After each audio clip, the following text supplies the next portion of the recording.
Harper.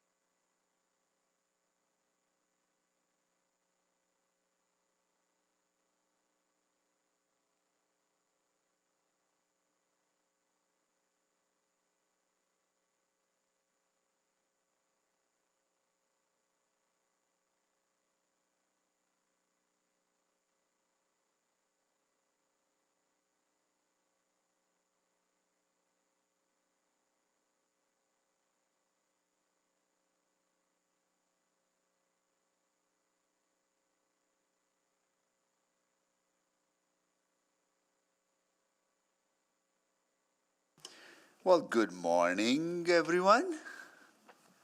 I would like to call this meeting to order.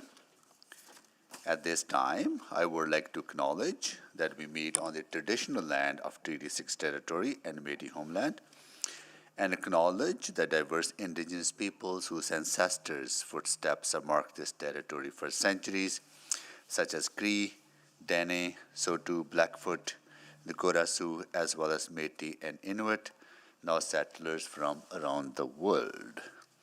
We'll do a roll call of committee members. Councillor Wright, Good morning. Councillor Knack, Good morning. Councillor Principe, Good morning. Councillor Rutherford, Good morning. Mr. Burrows, Good morning. and Mr. Mandamombe. Good morning. And I'll see if other colleagues are joining us. Just give me 1 second. Councillor Rice, Good morning. and that is it for now. Adoption of the agenda. Councillor Knack, you want to do that, or? Sure. Yes, I will move the adoption of the agenda, and I don't think there are any There are no changes. So we're good there. All right, so please vote for the adoption of the agenda.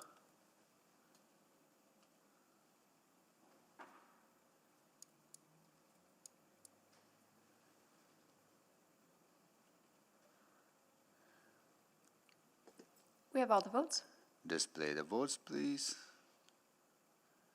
That is carried. Approval of the minutes, Councillor Wright. I move approval of the minutes from the May 8th, 2023 Audit Committee. Any errors or omissions? Seeing none, please vote.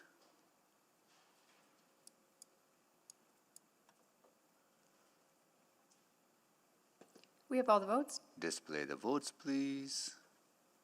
That is carried. Any protocol items? Seeing none.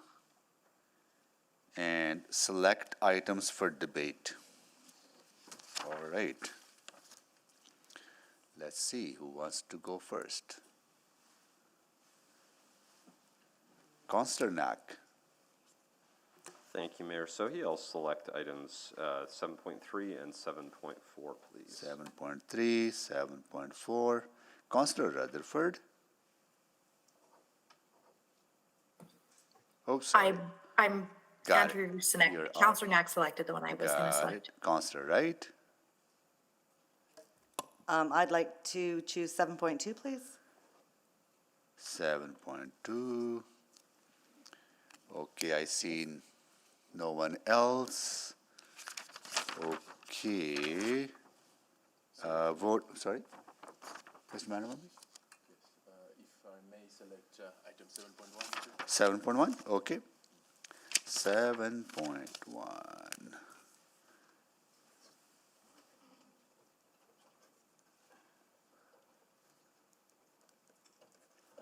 Okay.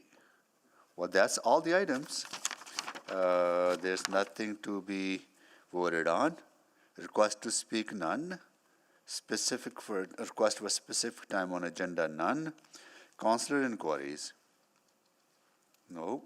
A report to be dealt with at a different meeting, none. Request to reschedule, none. Unfinished business, none. Public reports. We are on to our first item on the agenda, revised 2023 annual work plan. Janine, over to you and welcome to your first meeting Thank you as the very acting much. city auditor. Yes, it is. Thank Are you excited about it? Very excited. Also a little nervous. So. Don't be nervous at all.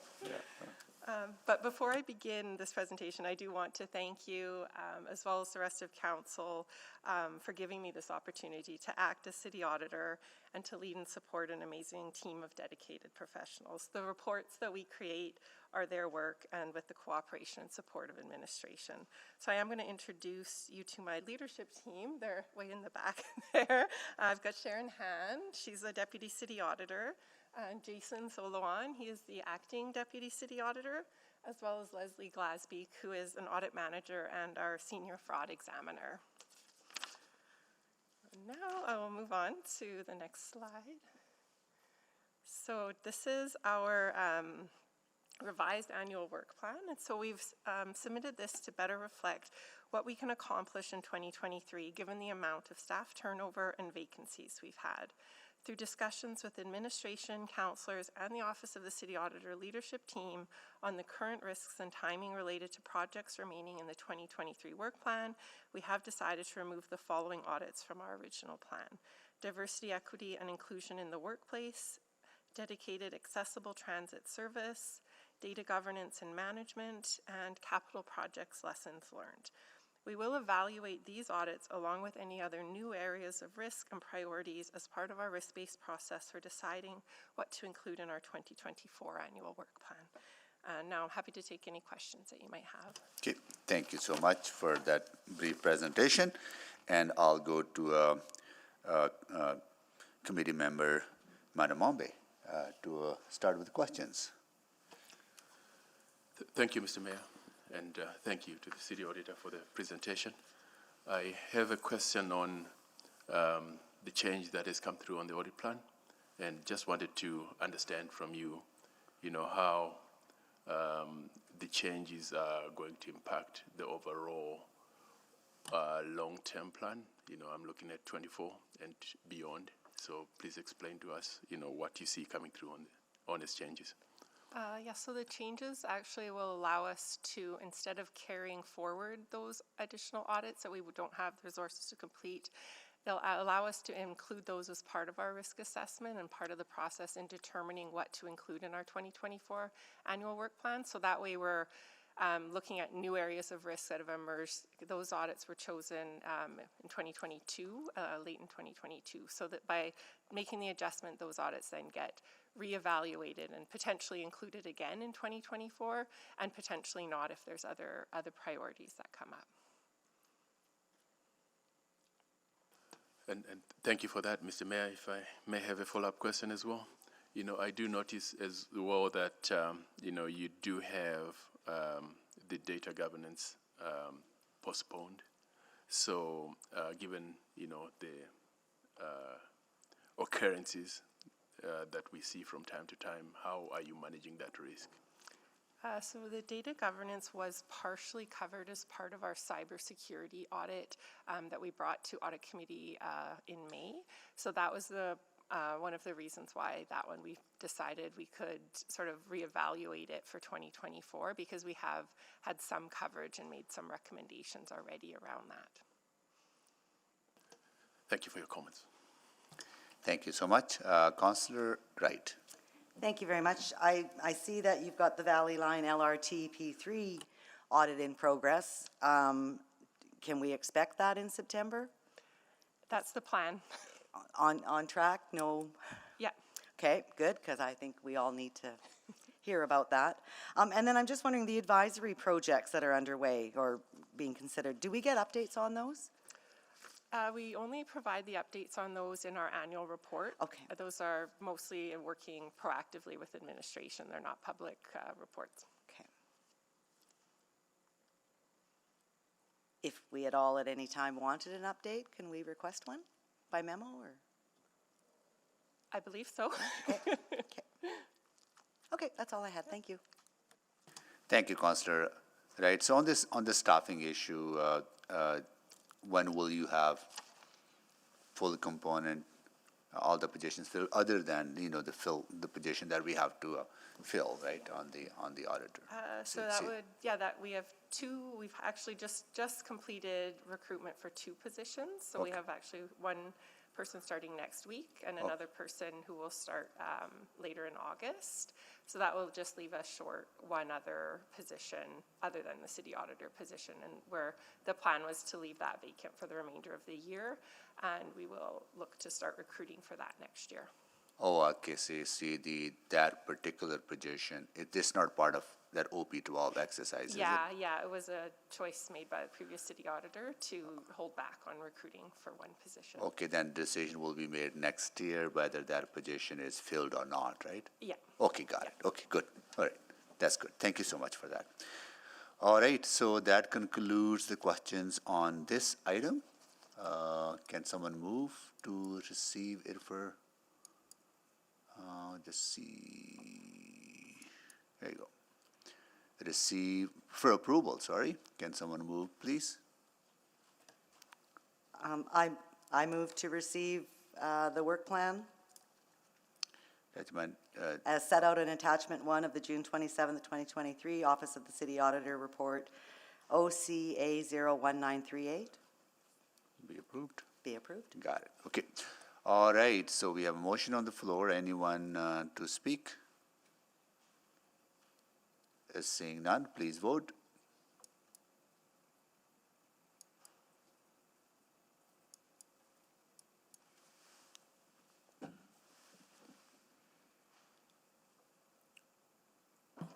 We have all the votes. Display the votes, please. That is carried. Okay. Moving along. Item 7.2, Office of the City Auditor Recommendation Follow-Up Dashboard Report as of June 9th, 2023, exempted by Councillor Wright. And I'll go to our Acting City Auditor for a brief presentation. So thank you. Since our last recommendation follow-up report, we have closed one recommendation around assessing historic resources condition. We also made 12 new recommendations in the audit reports we issued that were discussed at the May Audit Committee.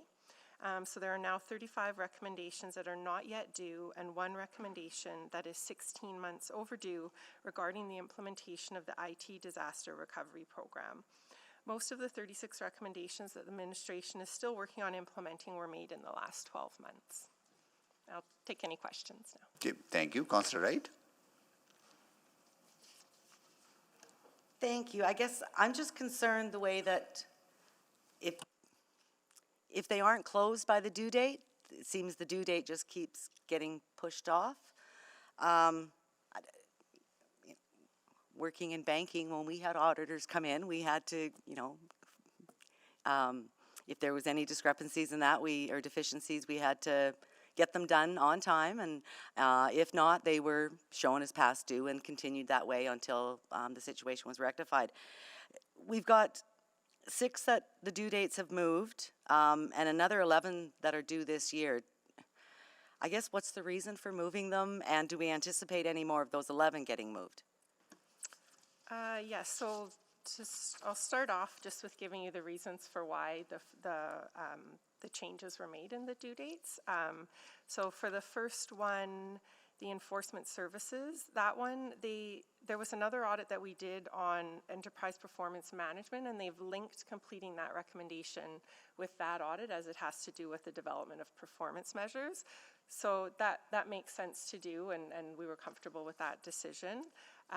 The governance of Fort Edmonton Park, that one, they've changed the date there. There was I guess there's some competing priorities within the branch. There's some vacancies there, as well as the CEO of FEMCO is on a leave until September, and they would like him to be a part of the process. So again, that makes sense. And these, when we are given the dates, it's at the end of the audit, and there is obviously a lot of time and change that happens sometimes when those dates are given. So it's not unusual that they might change, and that is okay in my mind, because to me, having that recommendation implemented the best way possible is better than to quickly try to make something work. So, you know, it doesn't always happen, but it is okay. And these ones we've been kept in the loop about and understand why they're happening. IT disaster recovery has to be discussed in private, so that one is they are close on that one, as to get that one done in June. And then the homelessness, city's response to homelessness, that one again, they came to you guys with a plan, I believe, and it just requires additional time in order to do a thorough job of implementing those recommendations. Did I get both your questions there?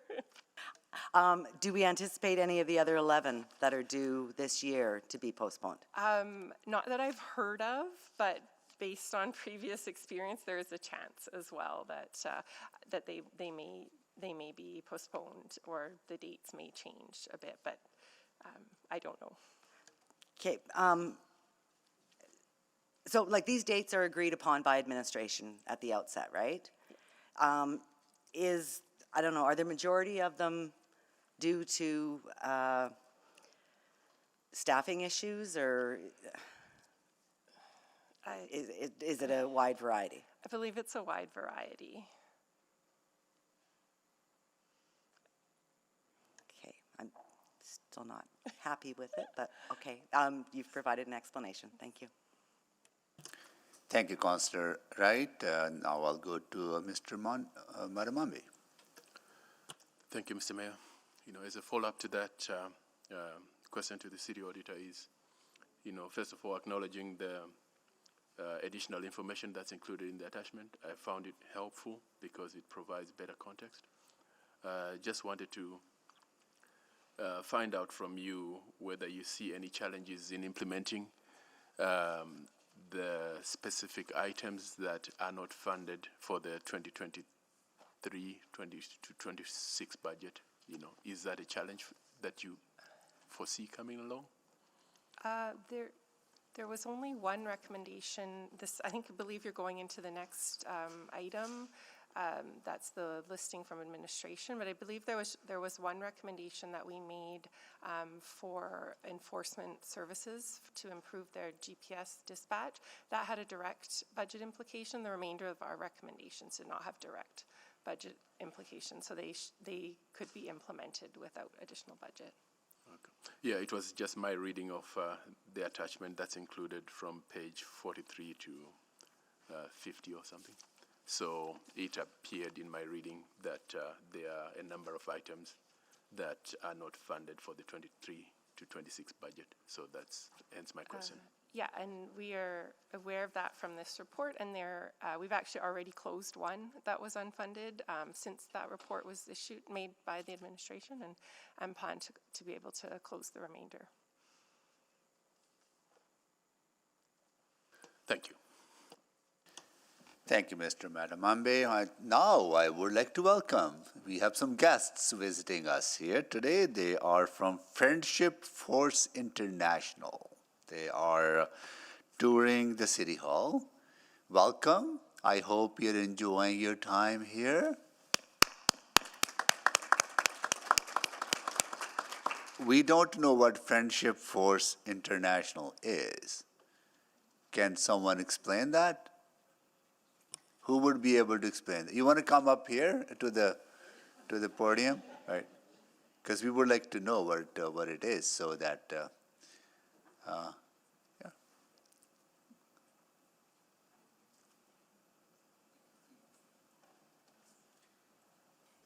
Thank you for allowing us to come in and visit.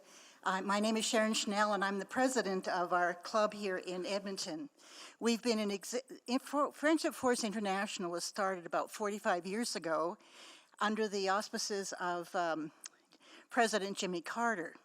So the main core of Friendship Force is that we learn about countries and people by hosting them in our homes, allowing them to see how we operate, So we have been hosting a club from Willamette Valley in Oregon this week, and today we call it the Downtown Tour. So we are showing off our architecture, and we're really happy to be in City Hall. So there are So we about have friends. So we have some friends visiting us from the U.S. from Willamette Valley in Oregon. Yes. Oh, welcome to Edmonton. Yeah, I hope you're enjoying our city. Oh, thank you. Please go ahead, carry on. So generally, we host a club for about 5 days, 6 days, and we tour Alberta. The first day we had what we call the Ukrainian Day, and we start off at Elk Island and end up in Baba's restaurant in Mundare.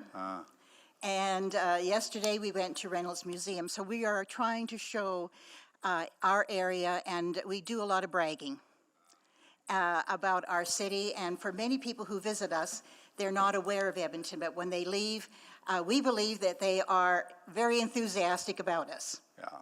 So thank you for allowing us to come in. No, thank you for talking up our city. Right, we need to brag a lot about our city, which we don't.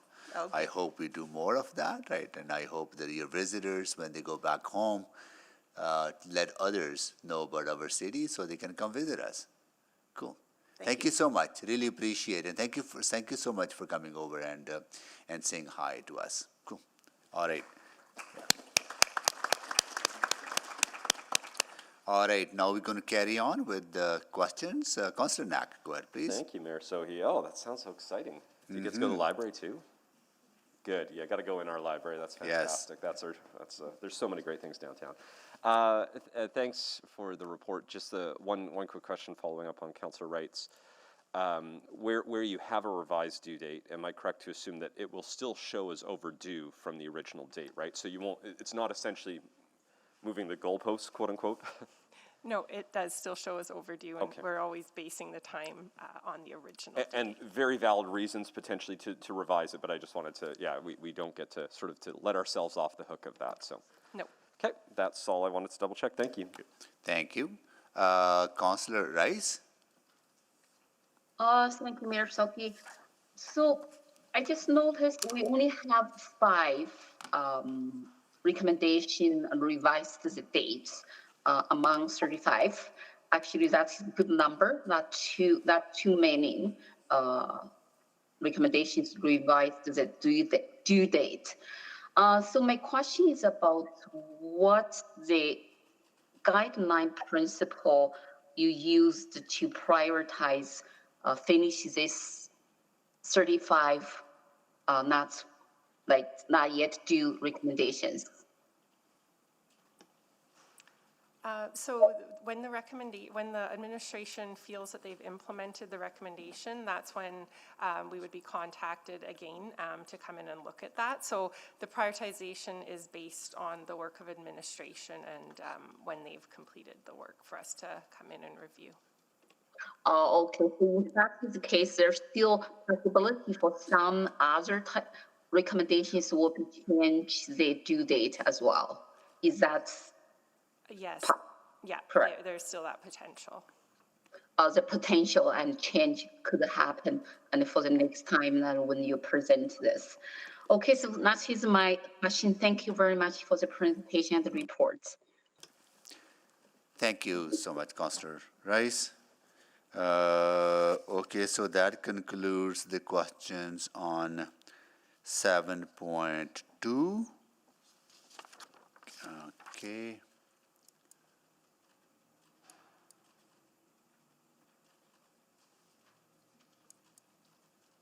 Can someone move the recommendation, please? So moved. Thank you, Councillor Principe. All right, so we have. That was, Can I just? Oh, that was Councillor Rutherford? yeah. Okay, Councillor Rutherford. Okay. We have a motion on the floor. Anyone to speak? Seeing none, please vote.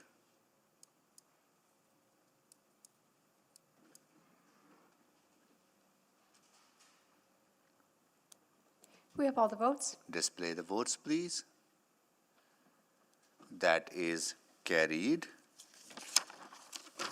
And the next item is 2023-2026 budget items related to city auditor recommendations. Okay. I'll go over to our city auditor for a brief presentation. This is not my report. No, you're not. This Oh, one's yeah, mine. right, this is administrations. Oh, here, very brief. Okay, we'll go to administration then. Okay, I don't have a presentation today, just some brief opening remarks. So, good Please. morning. This report provides a brief overview of how the Office of the City Auditor provides recommendations to administration and how administration then considers the budget. Often, the Office of the City Auditor's recommendations are about process improvements that don't have a budget implications. 103 out of the 124 recommendations in the last 3 years did not have an indirect or direct budget implication. There were, however, 21 recommendations that had budget impacts. 15 are closed, 6 are open, and 13 of these 21 related budget impacts were or remain are or were unfunded. Administration is committed to addressing the recommendations from the city auditor. To mitigate major risks of unfunded budget items, such as those that would address safety and financial risks, administration prioritizes resources and uses temporary staff to address critical needs while continuing to meet current needs. We also contemplate the nature of the item that needs to be addressed in the budgets when we bring it forward. And so if there is something that is of an urgent need or is required to address safety or financial risks, those are prioritized higher and often come with a funding recommendation. Where there is discretion, they come unfunded. And we're glad to answer any questions you might have about the information in this report. Thank you so much for those remarks. Councillor Knack. Thanks, Mayor Sohi. Yeah, that was leading in just to the question I wanted to check, because there were the 3 in the attachments that were unfunded, and so I wanted to just get a sense of how that will or won't come forward as part of this upcoming budget. So, you know, essentially, I'd want to make sure that whatever needs funding for us to actually accomplish, that we actually do that work. So do you need a motion to do that now, or do you just need that at budget? Is that going to be something that you'll flag during the budget proceedings? It would be something we would flag during budget proceedings, and I think we would also apply a lens here. Like, if we can get this work accomplished within the budget, and sometimes it perhaps needs an additional timeline for us to do that, then we'll do it. If we believe it's absolutely necessary and required, we'll either recommend it funded, or we would highlight to you that is unfunded. Yeah, okay, that's good. I just, in particular, I think the 2 that we have a specific dollar amount we didn't approve last time, the historical resource management strategy, like, I want to make sure that gets discussed, but it sounds like you'll have that flagged in our report, because I just want to make sure whether I needed to make a motion now to say let's make sure we're discussing it at budget, or what I've heard from you now is that you will be identifying that as currently something that is in an audit that has not been yet addressed, and council can debate it at that appropriate time. Yeah, that's correct. Okay, then I will wait to that point. Thank you. Thank you, Councillor Knack. Councillor Wright. Thank you. I'm just wondering, you talk about, a lot of them are process improvements. Doesn't that result in savings? Like, we're talking here about, funded and unfunded service packages, but don't some of the audits result in saving money and put back into the budget? Some would, not all necessarily. Like, sometimes the process improvement is required to address risk. If I think about the recent grants audit, some of those process improvements actually are additional work that we're doing around ensuring that the funding is being allocated as intended, but it's not necessarily it's likely that there's more work to validate the existing money that's going out. It's not necessarily going to save money. Okay. 'Cause that would be nice if we could find some savings somewhere. And then my other question is in regards to the Parks and Road Services, and Mr. Robar jumped back up there.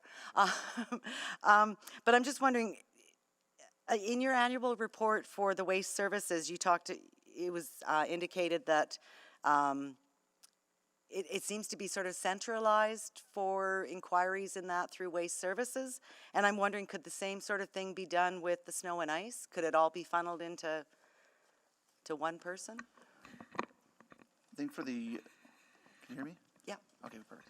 I think for the waste services, like the 311 center Yeah, you're talking about, sorry. is utility funded. So when we look at the funding principles between A and B, how we share that cost is something that we have to talk about with the utility rate and how we pay for those outcomes. They're separated based on the functional funding of that work itself. There are ways for us to look at integration, but it would be difficult to kind of cut the line between utility rate funded work and what's not or tax levy work. Okay, thank you. And then my other thought then on that 311 resources is if it was sort of funneled through one person or two people or whatever through 311, wouldn't that then reduce the amount of calls coming into the regular 311 area? So is there really funding needed for that? Like you're just reallocating where the calls go to?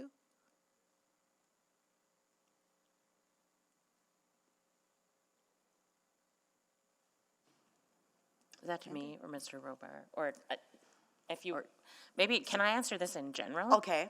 Okay.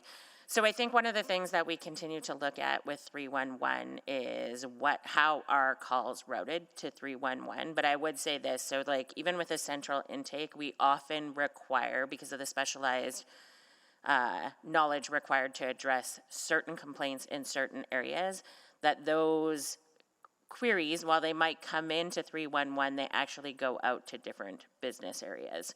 So I think depending on the scenario, sometime additional resources are required, but not necessarily everywhere across the city. Okay, so in the case of the snow and ice, though, that you do feel that there is one dedicated person that would be required to. That I would leave to. I think with the snow and ice program that we have going on right now, our opportunity is to really look at managing the expectation of the public side of it. So having that additional resource helps us manage the flow of information coming into 311 and what comes out to the actual service level. Okay, thank you very much then. Councillor Rutherford? Yes, thank you very much. I just want to hone in on the closed recommendations and then ones that were unfunded, because I think it harps to something I've been asking about a lot at these audit committees, because when I read for some of the closed recommendations that are unfunded, and then I read additional notes, basically what we're saying is because the funding wasn't there, that we can't further do it. Some of them can happen through further analysis. I'm reading that. But yeah, I find that really, really interesting. And I wanted to know if the city auditor had any comments on that.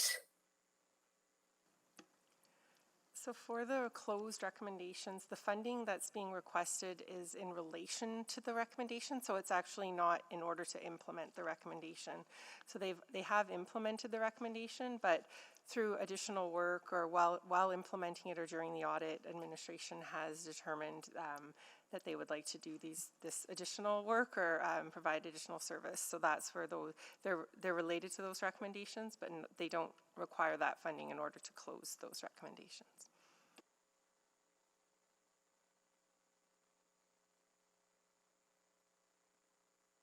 Yeah, okay, but then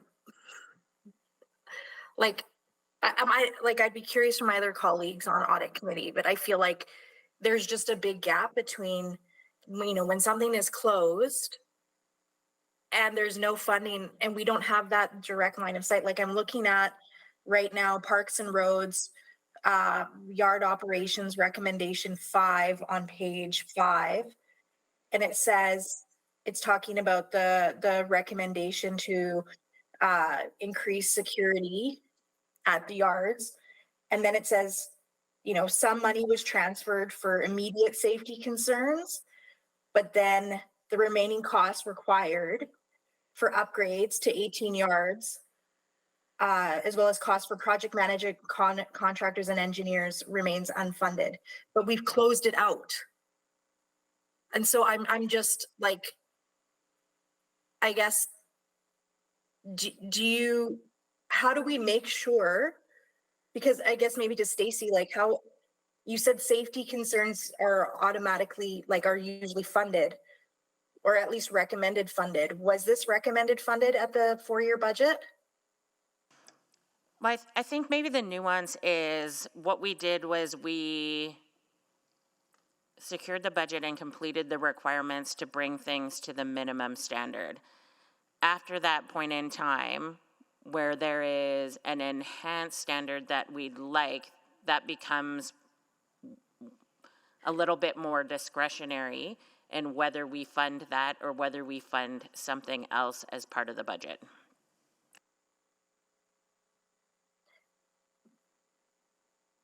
And I guess that's where the rub is, because I would consider auditor recommendations as more discretion of council as opposed to discretion of administration. And so maybe that's where the tension lies.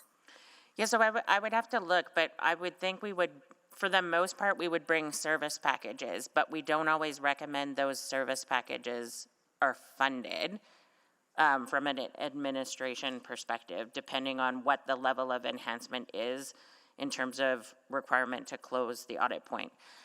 I would say this, though. I think one of the things that we're trying to do and trying to be more mindful of is when we're responding to these points, making that clear at the time that we're drafting our administrative response. And so we did that in, for example, the cybersecurity audit, where if there was a cost implication, we would indicate that and tell you what we would need to do to close it, and then which part of it would come forward in the budget.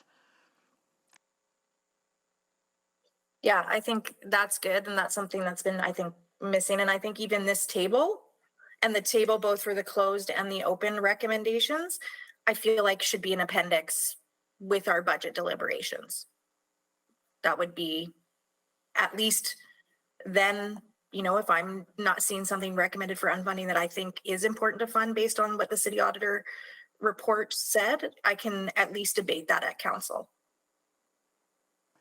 Okay. So that would be, would that be something that could be added to as an appendix? Yeah, I'm going to get Ms. Graham to answer this for you. So as a result of this report, we are actually changing our service package template to actually indicate if something is in fact an audit recommendation, so that council is very well informed when they're making the decisions, if it's something that's addressing an audit recommendation, and then you could make a decision if it's something you would like to invest in or if it's something you would like us to address within the base budget. Perfect. So that will Thank be an you so adjustment. much. That's a great change, and I'm glad to hear that. That helps a lot. So that, Appreciate it. So that goes in the description part of where you identify the Yeah, so rationale. on the service packages, Yeah. it'll be indicated whether, think we're just gonna put a check mark to indicate that it actually is addressing an audit recommendation, and we'll put some additional information into the description. Got it, good, okay. Okay, next I will go to Member Burrows. I think administration, and Ms. Padbury just got it, but really my question was around, for those unfunded priorities, what was really the feedback or the commentary or the notes loop that allowed both council and city auditor to understand kind of the importance and the scope so that everybody could fund it. But I think you've kind of hit just now on where I was going to drive at, so thank you.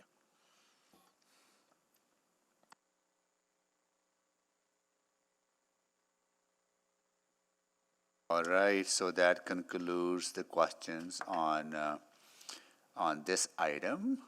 Can someone move the recommendation to receive this for information? So moved. Councillor Knack. Okay, we have a motion on the floor. Anyone to speak? Seeing none, please vote. Point of order. I was trying to buzz in. You're too quick, Mayor, Mr. Mayor. Okay, just waiting for here to speak. Councillor Rutherford, go ahead, please. Yeah, I just want to be really quick, but I do want to thank both city administration and the city auditor for this really great report. I think it does, really outline in a very easy to read and easy to understand way, and a very transparent way, where we are, how much is being done without additional dollars, I think is also really worth highlighting and showcasing as well, because I think that often that's the kind of work that goes often unnoticed and unappreciated, but I wanted to highlight that it is very much noticed and it is very much appreciated. And I'm also really heartened to hear about the changes to the service packages, and I would also contend, hopefully, if it's a capital profile, that would be the same thing as well. That those are going to be included. I think that's a really great addition, and I personally appreciate the solution-based approach and already having that solution and plan at the ready for the next budget debate. So I just wanted to say thank you for this report, for the work that both the city auditor and city administration has been doing, and then the great clarity in what you've presented, and moving forward how we can keep that loop going when we debate budget. So thank you so much. Thank you, Councillor Rutherford. I see no one else to speak, so please vote.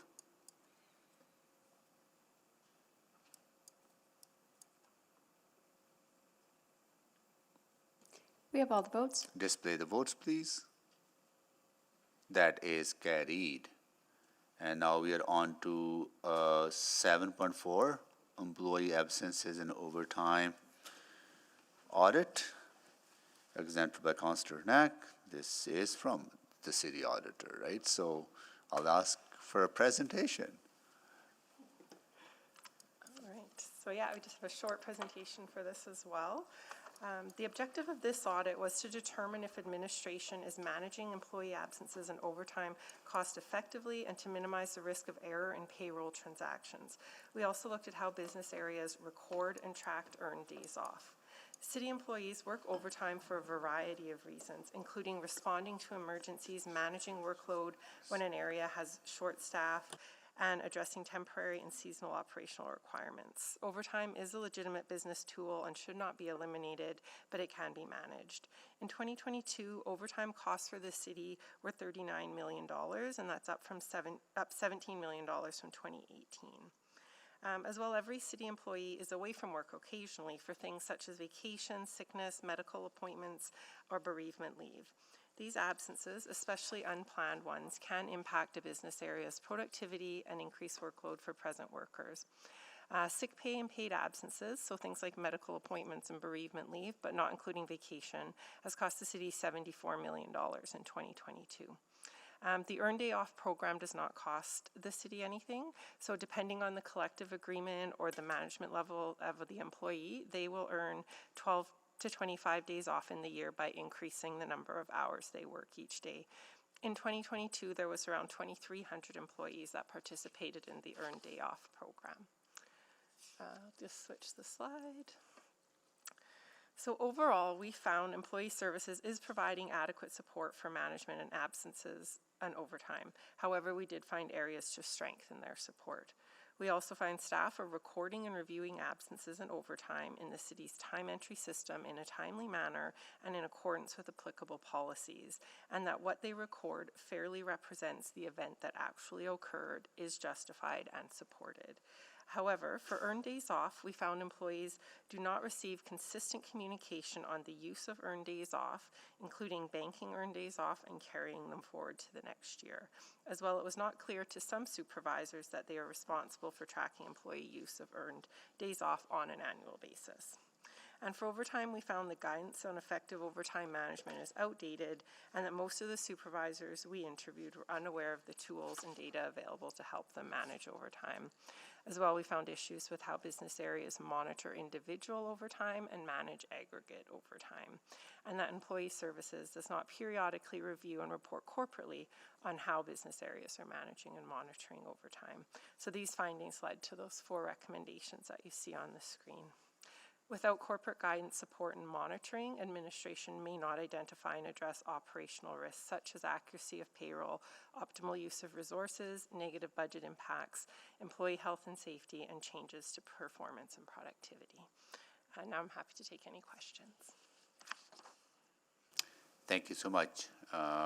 Does the administration have any comments before I go to questions to committee members? I would just indicate that we have accepted all of the city auditor's recommendations and have put our management response in the audit as well. Okay, got it. Okay, Councillor Knack. Thank you, Mayor Sohi. So a few questions on this. I wasn't quite clear, but does somebody, so a lot of the report talked about reviewing overtime, but I'm just trying to confirm somebody getting overtime in the first place, does that require somebody to sign off, or does that vary department by department? Yeah, that's true, and we did test that as well and did not find any issues with that. Okay, that's helpful. Good to hear. I wanted to just double check. There's nothing in it. There's nothing that's suggested in the audit, but I just want to make sure you didn't find any misuse of overtime by folks, did you? No, that was tested in a smaller individual sample, and no, what people said they worked, and it was approved. Okay. That's good. I just wanted to double check. Page 20, you had an example that referenced an employee coming in early to get overtime and then claiming vacation time at the end of the day, at the end of the shift. And I wasn't quite sure I fully understood what that part meant. I can understand the coming in early and getting overtime, but can you expand on what that end of the day part is?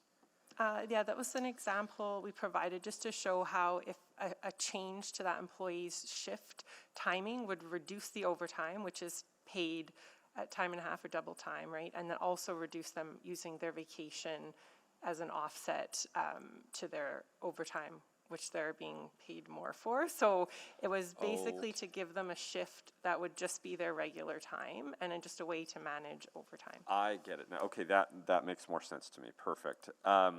Thank you. That's great. So, and I'm sure you all noticed this, the same thing that I'm sure the rest of us did. The one thing I was a little surprised about on the list of top overtime earners, I mean, of how many of those, and again, I know this is the top 20, so thankfully it doesn't look like it's a massive issue. We are seeing sort of the quote-unquote worst of the worst. But I think one could justify in almost every one of those cases instead hiring somebody else who will work more total days in a year than they would getting overtime, at least for a good chunk of those positions. And so I just wanted to double check, I know we've started having those conversations about permanent versus temporary, but can you share a little bit on that from both the audit perspective, and then I'd love the city administration perspective on especially number one, there's no justification for paying, great that it's all legitimate, but we should have just hired somebody else for that same role, and they would be able to work twice as many days for about the exact same cost. So thoughts on that?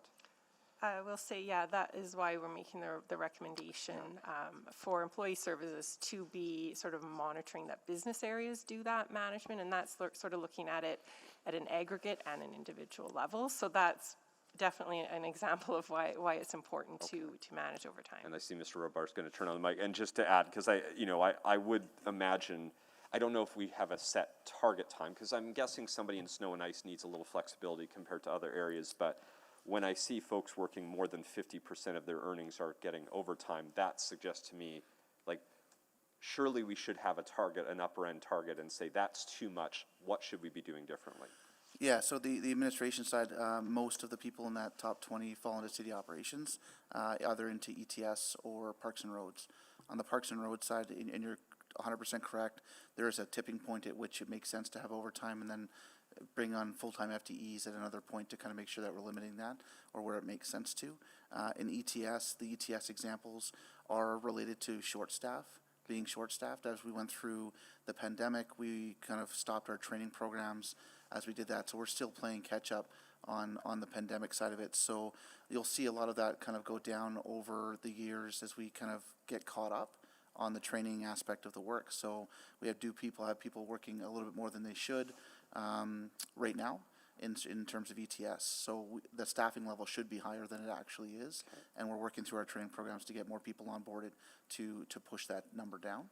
And on the Parks and Road side, which is the rest of it, is related to blading to bare pavement and the work we were doing on the snow season, an elongated snow season plus blading to bare pavement was all done at overtime. So as part of this final, this ongoing review and this heightened level of awareness, is there sort of a target you'll be looking for? If somebody's starting to hit 30% of their salaries over time, you're going to start to say, maybe it's justified, but maybe we need to be diligent on seeing if there's 5 people making 30% of their pay as overtime in the same role, should we hire somebody else? Yeah, we're consistently looking at our staffing levels. So what does it take to provide the service? How many people and what's the appropriate level of staff required to provide that service? Obviously, there are circumstances that play a role, like either council decisions to change the way we do services or conditions, environmental conditions that lead us to kind of push more service out. But beyond that, we are definitely managing the amount of people that we have to the service that we're providing. Okay. I'm out of time. I'm going to come back. Thank you, Councillor Knack. Councillor Wright? Okay, well, I'm glad to hear that part of this is due to that blading to bare pavement. We aren't going to be doing that again. So is that where a big chunk of the budget was taken up then? It was, I think about half of the top overtime earners are PARS employees related to the bare pavement. Okay, And the other half is mostly ETS. okay. And then with some of the staff being put into permanent positions, does that help sort of level this out going forward? Not necessarily. I think the impact on permanent employees helps us with some training capacity and work through that, but not necessarily on the OT itself. Okay. And then in regards to the EDOs, the report says 57 earned more days off than they were entitled to. Did we do a cost recovery on that? As part of the audit, we did not. We have provided that list to management. I would like to say, though, that the majority of those that can be explained through the timing difference and sort of why we've recommended to have improved communication on when you can use EDOs. So depending on whether it's a calendar year or a pay period calendar year, when we looked over, like, say 3 or 4 years, those people had not used more EDO than they were entitled to. So in 2022, they were just catching up on what they'd missed out previously? Well, they either didn't take the EDO the year before because of how they thought they should be taking and when they should be taking them, as well as the carryover and banking, where those that needs to be communicated to ensure that everybody is aware of, like I said, when they can take their EDOs and what they can carry forward. So that was the majority of those, but we have provided that information to employee services to look into. Okay. And yeah, there seems to be a lot around communication training and all that. Can a quick email cover it, or an LMS module or something? It definitely, we're looking for clear communication around, so whether it's an email, whether it's on One City, there's options for doing that, but there is communication out there right now, but it wasn't clear. Okay. Michelle, did you want to? Yeah, I would just say that we absolutely are looking at strengthening our communication tools and our messaging, and to make sure that they are consistent across all communication tools that we use. Okay, perfect. I think, I'm just wondering, for fire services, with that, 84% overtime, I'm sure a lot of that is attributed to burnout. And having to cover off some of those on disability or short-term leave? We have not dug into that, but I would suggest that it is similar to catching up with the pandemic. During that time period, obviously, not only responding to emergencies that will create or cause overtime, but also during the pandemic, individuals having to be off, sick, etc., has created that overtime. Okay. And what about as far as for hiring, recruitment, and that? Is there a gap, or are we keeping up with the needs? In fire services? Yes. Yeah. I can't speak to that. I know that they have During the pandemic, they did slow down on one class, but I believe they have now caught up or are catching up, so that should help, yeah. Okay, awesome. And that's it for me. Thank you. Thank you, Councillor Wright. Councillor Rutherford.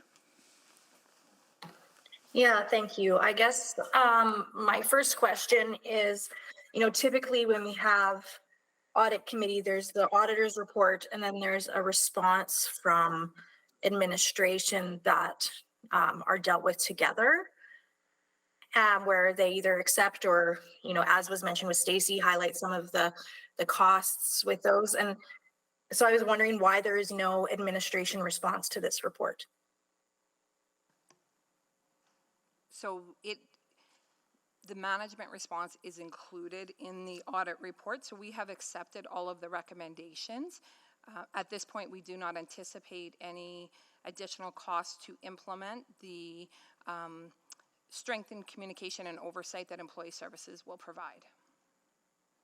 Yeah, so I'm concerned about that because we are, the city auditor is meant to look impartial.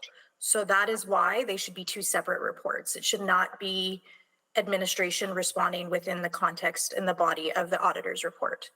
So I think, Councillor Rutherford, we often bring a separate report, but where I don't think it's without precedent where we've sometimes not come forward with a report, and I think it depends on how much additional information we feel we need to provide in terms of context. So when administration provides their management response within the audit report, if the points are straightforward, we often don't need to provide more context. If we want to expand on some of the other things that we're doing or provide a more fulsome response than we could have provided within the auditor's report, that's when we often bring forward a separate report. Okay, well, I've been on the audit committee now since starting for years, and this is the first time I've seen there not be a separate report. And I'm also concerned about the fact that admin feels that this doesn't warrant a response given, how important this council takes, not just like everything else, employee culture, right? And like what was mentioned by Councillor Joanne Wright about burnout and some of the context behind, maybe why city operations is so high, those kind of things. Like, I feel like a response, I am just confused because this seems to be the very first time, at least since I've been on audit committee, that I have not seen a complimentary response. Councillor Rutherford, I can add to that as well. So definitely we had full cooperation from the department throughout the audit. The bin response isn't always required. It does happen quite often, but from our perspective, it isn't something that we require. We have always included management responses to our recommendations in our audit reports as well. And I don't feel that it impacts our impartiality or independence. It does just give them the opportunity to explain how they plan to implement the recommendation. And Councillor Rutherford, I think if I'm hearing that it's the will of audit committee to always have a separate report, I don't think that's an issue for us to bring forward. So we'll note that going forward. Yeah. I can't speak for the will of the audit committee as a whole. We'd have to have a motion and a vote on that. But I can say for me, I appreciate it, and I am very concerned with the lack of seeing this as an important one to have a response to. Given some of the cultural things we've heard about, the fire department, given some of the context on employee services, given, the pandemic and why that sick time might be up. I feel like there's a lot of context that's not in the city auditor report that administration could have complemented with this report. So I'm actually contemplating maybe a motion to actually provide a response to this report is what I'm considering right now, Mr. Mayor.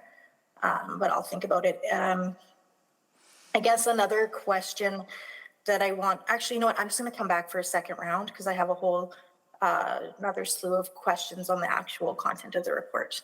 Okay.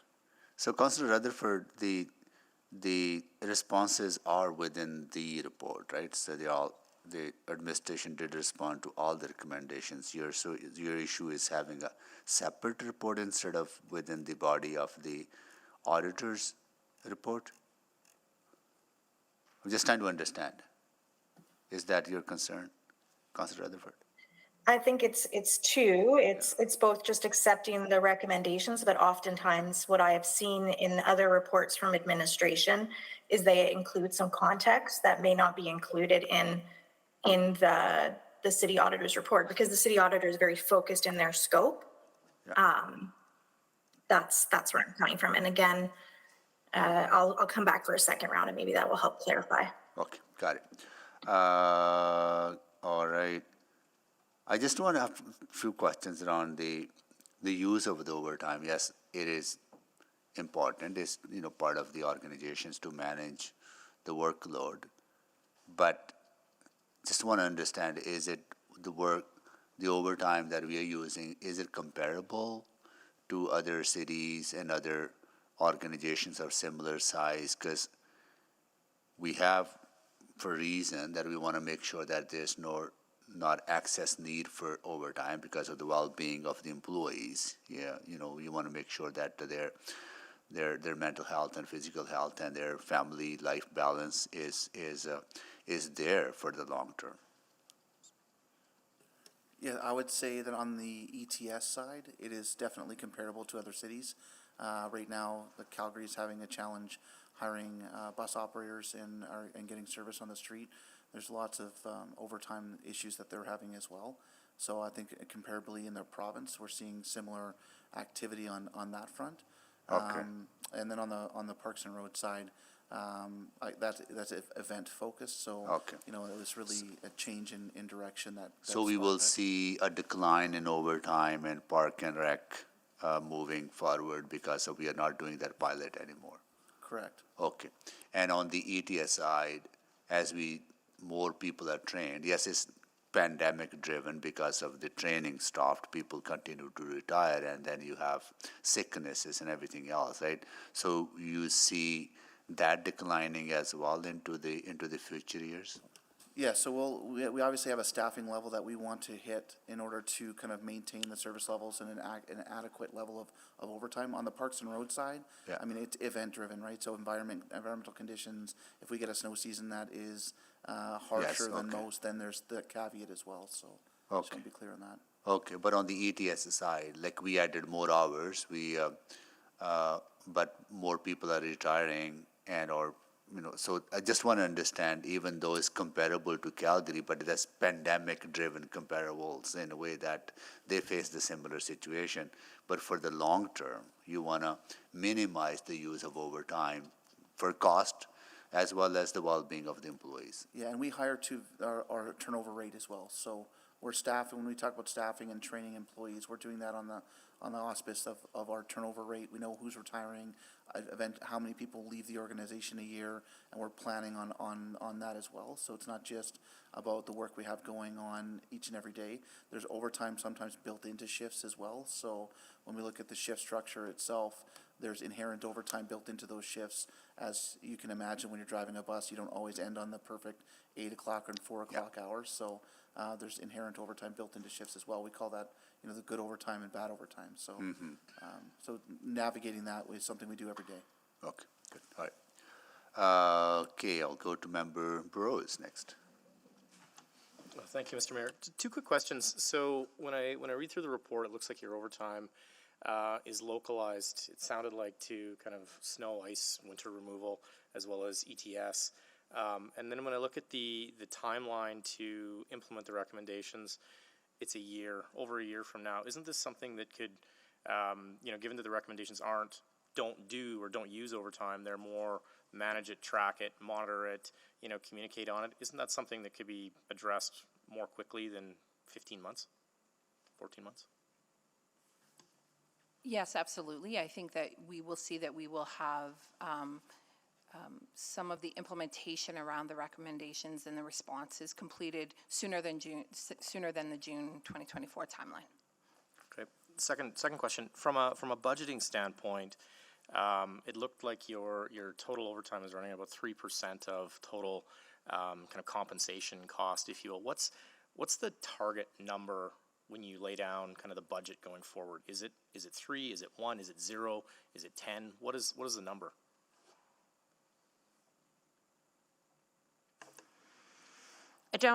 So I would say this, we generally try to budget in a manner that doesn't require overtime.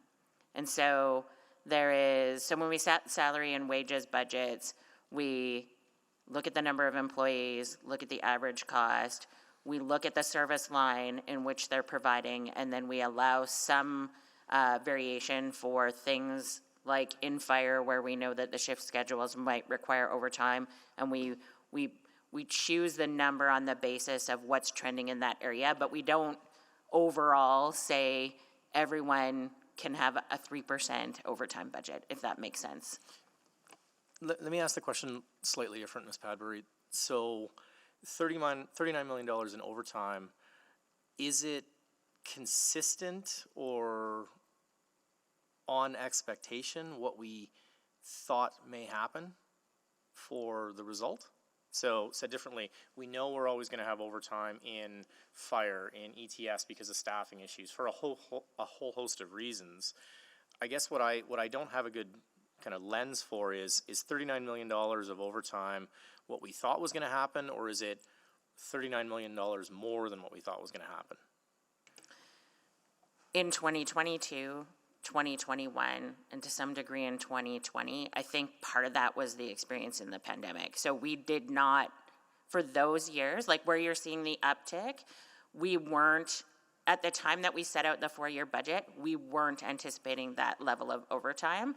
And then when we adjusted our COVID budgets, we took a good look at where do we think that there might be funding required for additional overtime or additional shifting, either in ETS. So the big ones in the pandemic were ETS and fire. So that question is different for me in what I normally do versus what did we do in that last 2-year period where the pandemic actually had a considerable impact on the amount of overtime. Makes sense. Thank you. Thank you. Next, we will go to Councillor Knack. Thanks, Mayor Sohi. Still just a little bit more on Mr. Burrow's questions there, because very much appreciate, the pandemic you sort of have to separate out as outliers, and even what we're dealing with today, ETS, fire, ETS has some unique situations, fire rescue has a unique job role. Yet 2019 was still right in between the amounts we spent on 2020 and 2021. And so, again, I'm still a little bit, again, and that might be perfectly valid. What I'm still unsure about is how we, if we should have some type of target, if there should be some type of expectation around when is too much, what percentage do you have on your, is there a chart, is there some type of thing that says, hey, once this person has hit this amount, we want to flag this and be aware and do a review to ensure we're getting good value and that the worker's not being overworked. So I'm seeing nodding heads, and maybe you can elaborate on that. So, Councillor, I think that is something that we can absolutely consider. We don't have an established target right now. However, as we work through the monitoring supports that will be developed, we can consider that. Okay, because, sorry, Mr. Robarts, go ahead. So in operations, we're constantly evaluating how many staff we need to do the work that we need to do. So we're looking at our overtime rates. What does it mean to balance the efficiency of the system? So if we're spending too much in overtime one year, we'll evaluate whether we need to bring in FTEs in order to balance that off, because it's cheaper for the taxpayer to actually onboard a new FTE rather than pay the overtime. So we're constantly looking at that value proposition between overtime and full-time staff. Each year that we go through this, we look at it annually to make sure that we're on point, how many service hours we have per employee, how many hours of service do we have per bus, and we evaluate that consistently. So we're constantly making that adjustment on FTEs based on those evaluations. And I guess, you know, and so, maybe first a quick auditor question, I'll come back to that point. When you had that chart on page 6 around the percentage of total employees, percentage of total employees in department who have had overtime, that might also include somebody who's worked 5 hours of overtime. So do you have a sense, because again, I look at city operations, and Mr. Robar's just taken over that department, so I'm going to pick on it for the sake of nobody's here. But if I saw 75% in city operations, that's a major flag for me, but I don't know how many of that 75% are working, you know, 80 hours a year versus 200 or 300 or 400 hours a year. And so from what you did in the audit, do you have any sense of should I be looking at that 75% and saying, this is an issue, or did you get to dig into that a little bit? Not in that sense, no. I mean, we do know that it is spread out over those 75% of the staff. We also know that the top 20 there was, a lot of them are coming from city operations as well. But we did do the testing in a lot of the departments, not just city operations. Perfect. So then coming to you, Mr. Robar, and you have now taken over city ops, and I see that percent, and that does jump out to me of saying, do we have that right balance of full-time to you know, overtime to, you know, that? How are you looking at those numbers, not just over the pandemic years, but the previous years, and sort of? As far as the FTEs to service, like, we're okay on FTEs. The challenge here is getting caught up after the pandemic and the training loss that we had for a couple of years there in order for us to get caught up again. So we're seeing that kind of growth in some of that overtime in that respect. But certainly with transit specifically, you're always consistently building shifts on a moving target. So we're trying to get as close to zero on those shifts as we can, but you might be a little over, might be a little under, you might have a half hour of OT that comes along with that. There's certain contractual obligations that we have on overtime that inherently provide overtime to a certain number of employees, especially in transit. So there are items that, in the way the shift structure is broke out for transit, that inherently gives overtime to that employee, or balance how much that overtime is to the amount of FTEs that we have. So you will see a larger majority of folks that might get some overtime, but not significant amounts that are over what we would need to kind of onboard another FTE. I'll come back for one more round because I just want to have a quick conversation about transit versus the rest of city ops. So I'll come back in that third round. Thank you. Thank you, Councillor Wright. Thank you very much. In the report, you know, reference the various collective agreements, but the city also has a policy for overtime for out-of-scope employees as well, do they? Do we? What do you mean by policy? Paying of overtime to non-unionized employees. Sure, employment standards would be the policy or legislation that we would follow in regards to overtime for non-unionized employees. Okay. And this overtime includes both the unionized and non-unionized, right? My understanding, yes. Yes, okay. I would maybe just, so there's employment codes, but I would say that only some of our out-of-scope positions actually earn overtime. Okay, that's what I was wondering about, because in some other roles that I've had, if you were management, overtime was not a thing. Correct. Okay. And then just in reference to Councillor Rutherford's point about, you know, the two separate reports, I mean, it's the same format in here as would be in a separate report with management response. And the due dates that are indicated in here, those will be tracked as well by audit. So we'll get it on the dashboard and. Yeah, they'll show up in the next audit committee dashboard. Okay. I guess, and so that alleviates any concerns I have about that. Okay, thank you. Thank you, Councillor Wright. Councillor Rutherford. Yeah, thank you.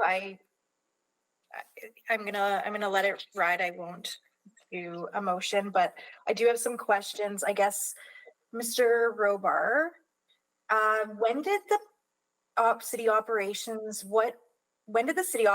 change from the 8-8-8 shift model to the 12-hour model? What year was that? In parks and roads, Yes. maybe Craig could answer that one. So each of the different teams have various hour schedules. I have to look at which specific team. So not every team within the branch is on the same schedule. It depends on whether it's snow and ice or tree trimming, cutting Right. grass. So it would probably depend on the particular team. I've heard from folks in the front lines that the 12 and 12 rotations might be contributing to some overtime, and that's why I'm asking this question. That on that particular case, so even within the snow and ice team, not everyone is on the same schedule, and so there's different teams who are on a 12-hour schedule, those on 8s and 10s, depending on the type of work they're doing. That is a conversation that we've discussed heavily with staff, with the union. We had a working group to discuss the hours and the schedule for some particular teams. It did make sense and was supported by the majority of staff to be on 12s. Now, some staff don't like that. Some of the more senior staff prefer 8-hour Monday through Friday. But we've been working closely with the union on what shifts make the most amount of sense to deliver operationally and to best accommodate what staff preferences are at the same time. Yeah, okay, that helps. I just wanted to make sure I asked that question. And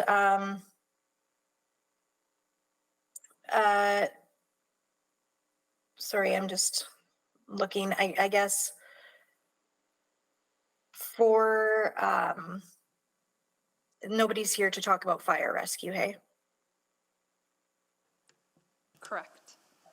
Okay, I will save that question then. I guess the other thing I had was around sort of my other line of questioning was around inconsistencies, because one of the things I guess to the city auditor, as a former employee of the city of Edmonton, I completely agree, and I'm glad you caught the inconsistencies, because myself and my former husband both worked in the city in different departments and had very different rules on overtime and whatnot.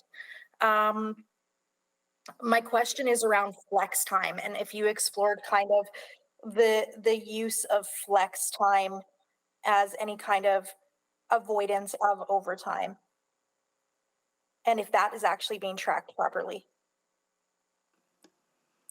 Sorry, Councillor Rutherford, we did not include flex time as part of this audit. Okay. Did it come up at all in any of your interviews or any of your discussions? Can you maybe explain what you mean by flex time?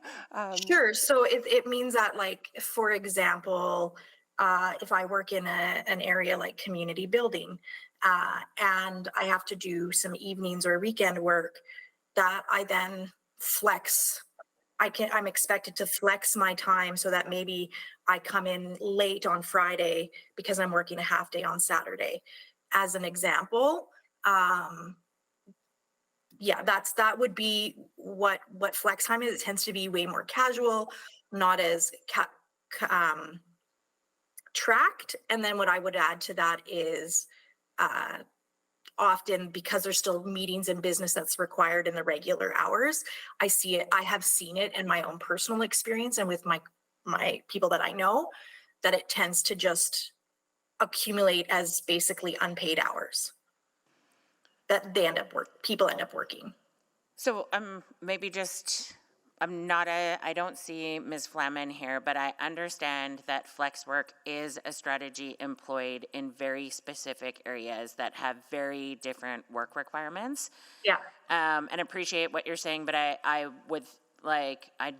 don't think it is the city's intention to not pay people for the hours of work. No, and I get that. I was just more asking because it was flagged that there was lack of tracking on things like EDOs.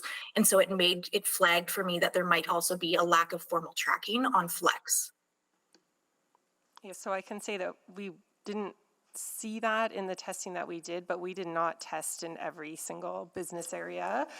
So hopefully these recommendations can apply to additional tracking if that's the case.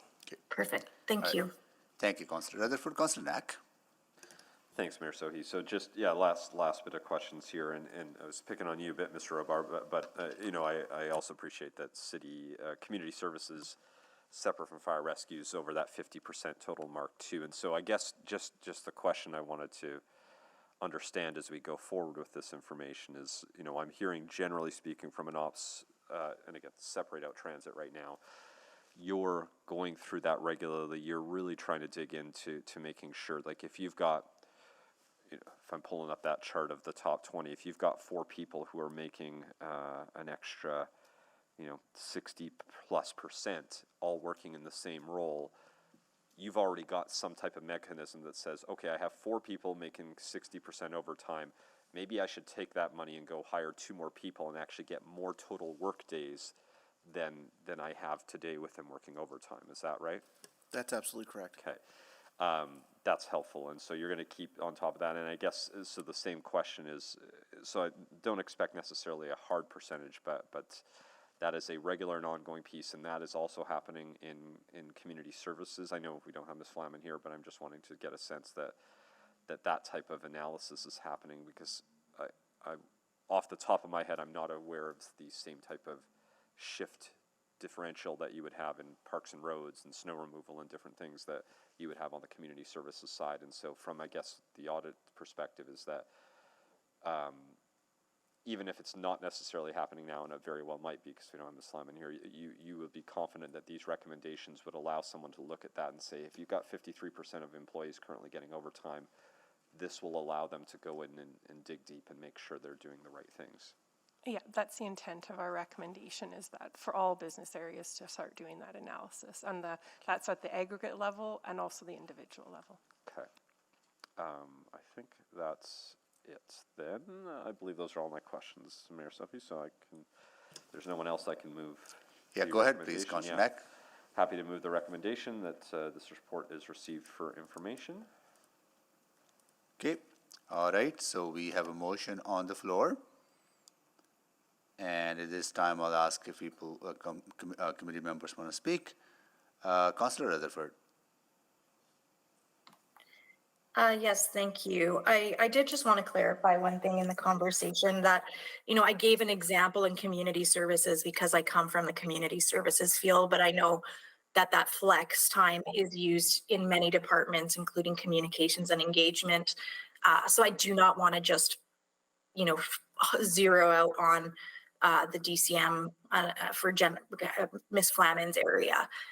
With regards to that, I do think, you know, again, understanding it's not in scope of this, but I do think there is an interplay there. So my hope would be that if you're looking at increasing tracking on things like EDOs, that this is an easy piece for administration to consider including in how they're tracking and accounting for flex time. As well as it is a major tool that is used within the organization. Yep, and I think that this is a great report, and while we're, you know, the scope of it is really on efficiency and effectiveness, I think it's also really important to look at it from the cultural perspective, and I would say nothing jumps out at me except for there is understandable spikes with COVID-19, for example, with a spike in the sick time. That would be understandable, but it would be, for me, it's looking at this over the next time horizon. Do those numbers stay high, or do they continue? Do they drop back down again? Will be something that I'll be looking for, because I think, you know, that's going to be indicative of employee health and well-being, and ultimately culture, and those kind of things. So it's something that I'm, you know, while I get not in scope of this necessarily this, I think the data can still inform getting a glimpse at how the organization and employees are doing overall, both in terms of capacity and are we expecting realistic work from folks, and in terms of, like I said, mental health, well-being, overall health and wellness. So thank you very much for this report, and for the conversation today. To address the the final thing, yes, I do see in the report, I did see when I read the report, the responses from administration. It was a bit confusing because we've had those before, and like the template for the city auditor reports hasn't changed from previous reports, and there's always been that complementary administration response. I get sometimes they can be redundant, but I've seen administration responses that were literally 2 lines since being on audit committee. So I do hope we consider, you know, at least having a consistency, because I think when there's a discretionary piece, that's problematic. So we either don't do administration responses and the responses are just in the body of the report, or we do a separate administrative response as a consistent practice. So that would be my thoughts on that. Thank you. Thank you, Councillor Rutherford. Anyone else? Councillor Knack, no? Okay. All right, we are ready to vote. Please vote. Councillor Principe is a yes. Thank you, Councillor Principe. We have all the votes. Display the votes, please. That is carried. So that was the last item. Responses to councillor inquiries, none. Private reports, none. Motions pending, none. Any notices of motions or motions without customary notice? Nope. All right, we are adjourned.